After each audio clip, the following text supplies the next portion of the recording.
A local man just returned from Egypt. He's been there protesting the government for the past 2 months. His goal is to help bring stability and democracy to a country he once called home. Now, before we tell his story, an update on what's happening in Egypt today.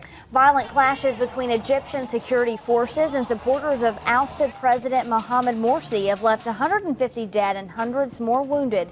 The government has declared a month-long state of emergency and imposed a dusk to dawn curfew starting today.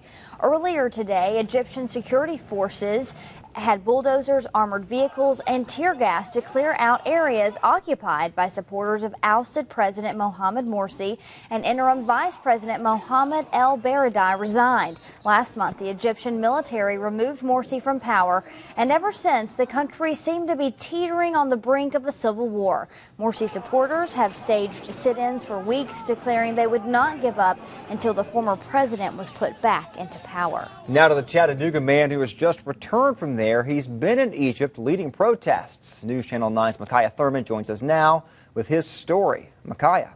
Latricia, Josh, Ahmed leads a group called Egyptians Abroad for Democracy. After spending 2 months protesting, Ahmed believes that Egypt is falling apart. Ahmed is back from Egypt and all fired up. This Chattanooga businessman traveled to the Middle East in June to fight for democracy. Once he arrived, he decided to start a movement of his own. I decided by myself. I went there to I talked to some of my friends, 3 or 4 from different countries. They are from England and Ireland. I said, we were only 3 at the time. I said, what do you guys think that we start a movement?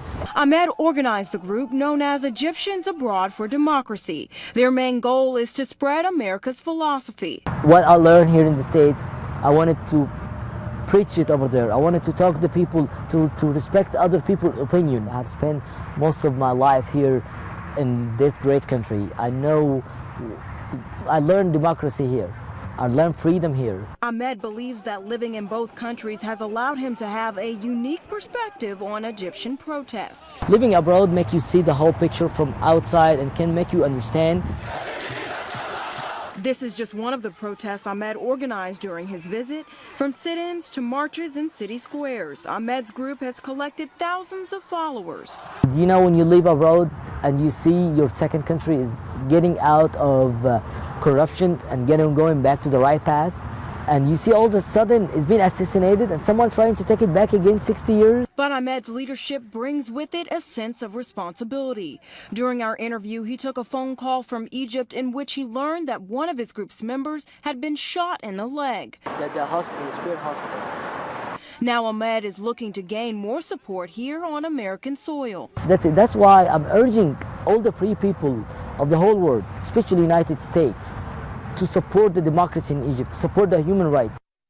Ahmed is debating about whether to return to Egypt again. With days becoming more and more violent, he tells me that he fears for his own safety. Josh?